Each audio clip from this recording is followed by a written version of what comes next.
Добрый день. Oops, sorry. Speaking Russian to you guys. So used to at this point after 2 years of communicating and creating in Russia.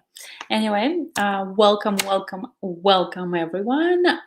The topic of today conversation, the monologue, is when does your body know about the future?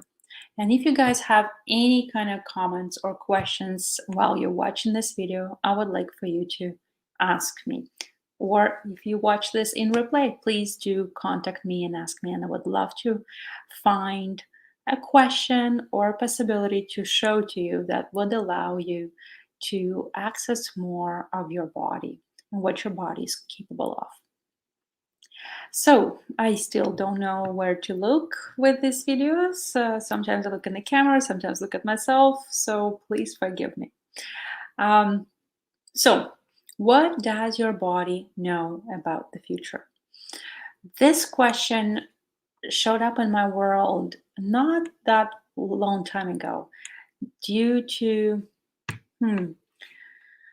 me wondering what is my body aware of that I'm not acknowledging that it is aware of, and I am avoiding to be aware of. And asking myself that question over and over again allowed me to come to this new question: what does my body know about the future? And awareness that my body, and so as your bodies, do have an awareness of the future. They perceive everything that's going on right now. They also perceive everything that will be happening in the future. It is part of their so called job, I would maybe say that, to have access to that information. Bodies don't have a point of view. Bodies are this wonderful space of possibility, uh, something that we call in access consciousness an interesting point of view, a space of interesting point of view. They don't have a capacity and a chance and a choice to come to conclusion, to come to decision, to come to judgment. They just perceive things as they are. They actually receive everything in the world just the way it is. What do I mean by that? Well, for a body, lemon is just a lemon, nothing else. For us, we attach to a lemon all kinds of points of view. It's a fat burner, it's a disease or bacteria killer, it is sour, it is something I like, it is something I don't like. I like my lemons in my salads, but I don't like my lemons by themselves, and so on and so on. We attach a lot of realities to things in the world. Our bodies don't. They don't have that capacity. They just receive things the way they are, nothing else. So, same thing applies to the future. Most of us have a capacity to actually perceive the future, create the future, be prepared for the future, and again, generate, create, and institute the future that we all desire for ourselves. Each one of us has a capacity to create the life and living you desire. But how many of us actually use that capacity? Not many. Why? Well, we try to find the right way to do that. We try to find the correct way to do that. And we try to find a way that will not hurt anybody to do that. And in that computation, we go through thousands and thousands scenarios of what our choice can create and what our decision or action will create. Bodies don't have that.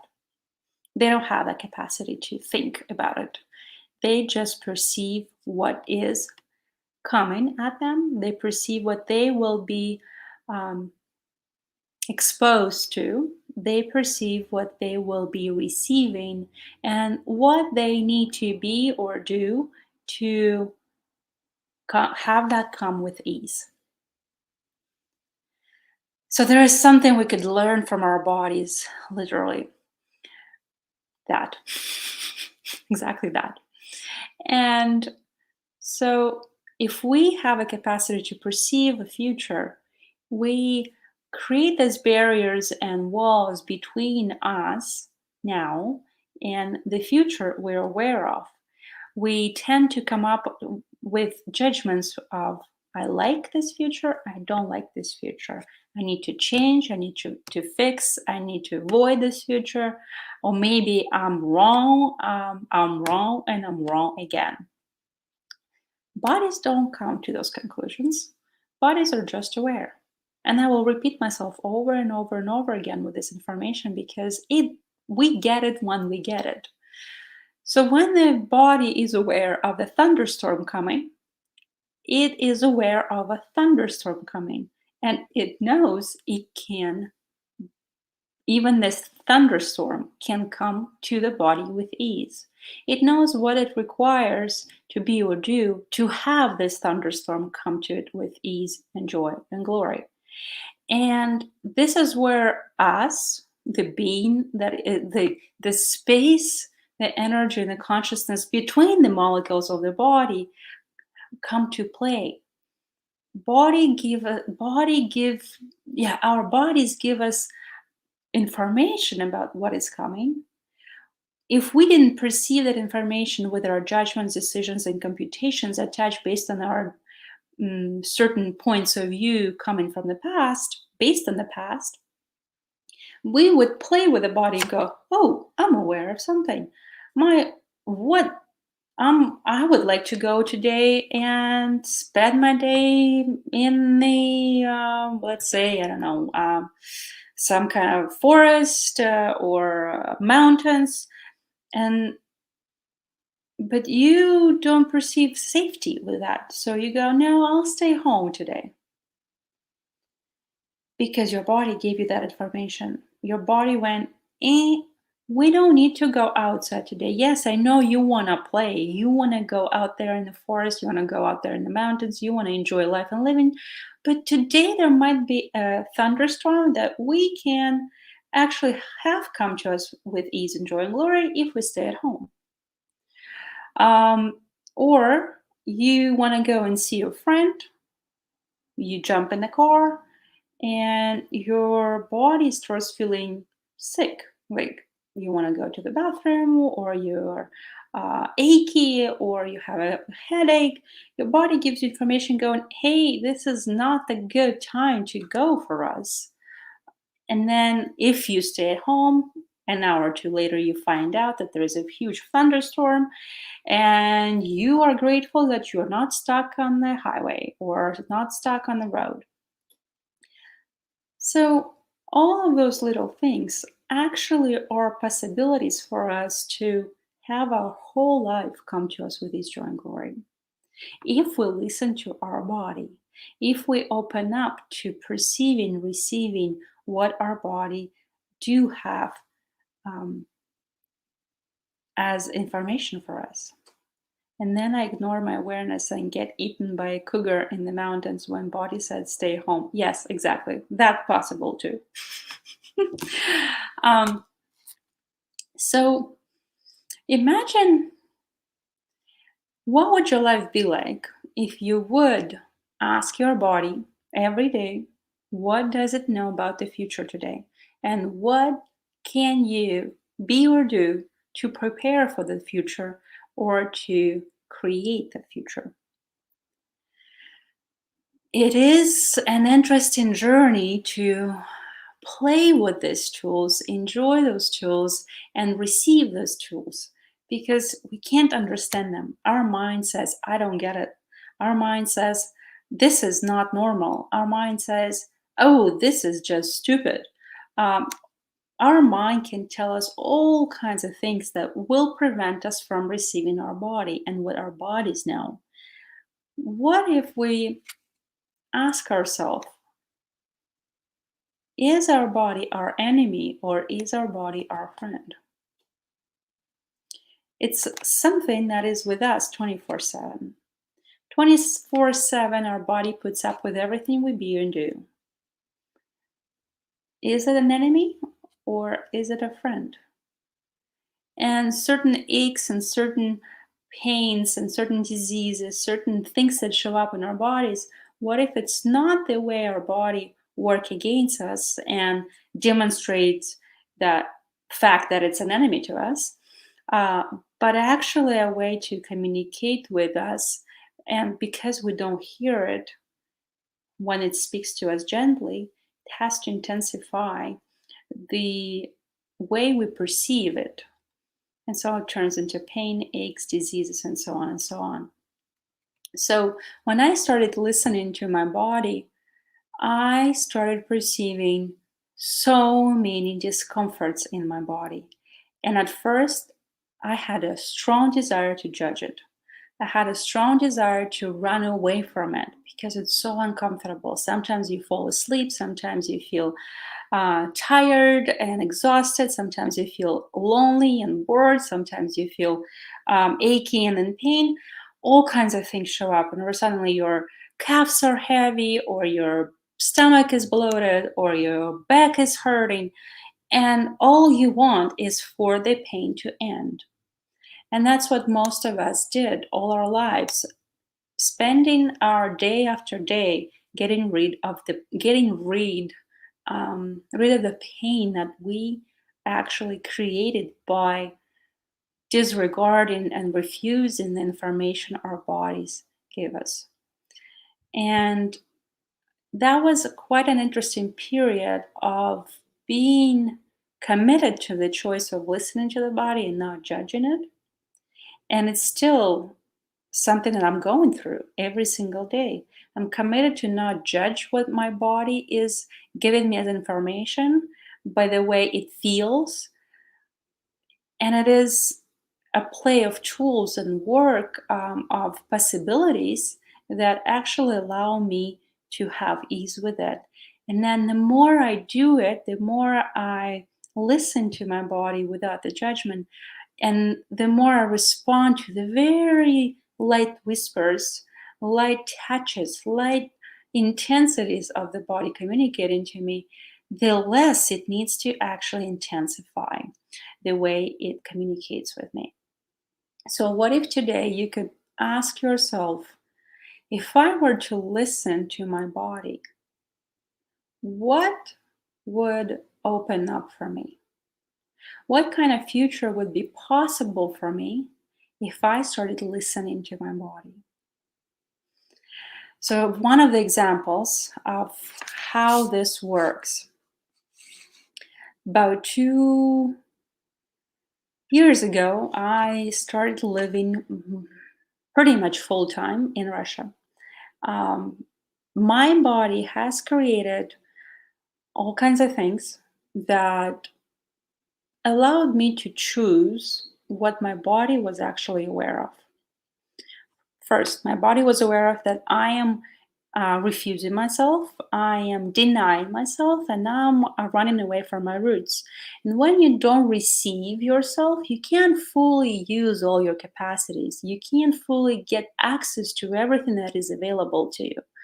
And so, rejecting my um, nationality, rejecting that fact that I was born in a different country, that I speak as a native language, as a native tongue on a different language.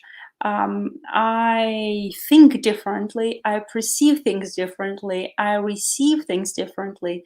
I have my own point of view on some things that is not understandable sometimes to people of not the same culture.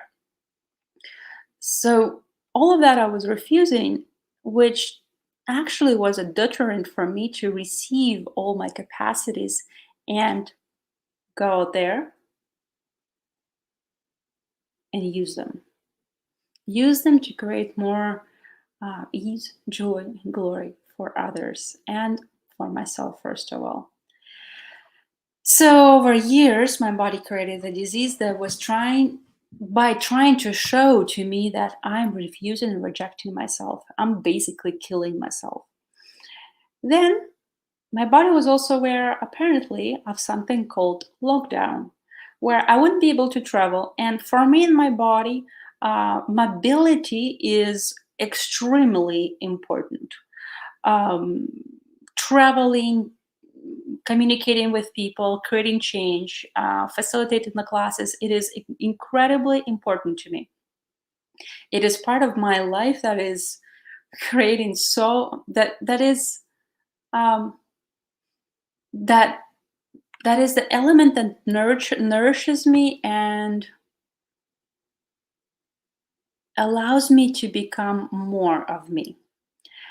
And here we go. It created all circumstances for me to choose going to Russia and basically being in Russia for 2 years over the whole lockdown period. But what it allowed for us to be and do is to create change, to travel, to communicate with people, to create possibilities, to travel.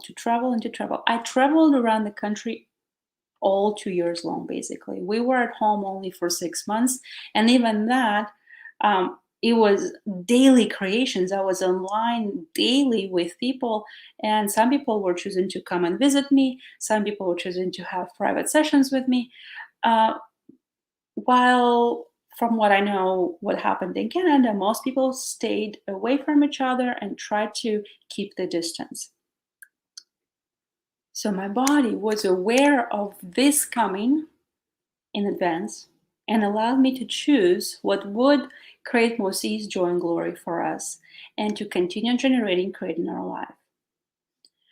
So, what does your body know that if you stop refusing that information that it's trying to give you, you would actually be in a period of 1, 2, 3, 5, 10 years in a place that is outside of your understanding, but yet filled with ease, joy, and glory.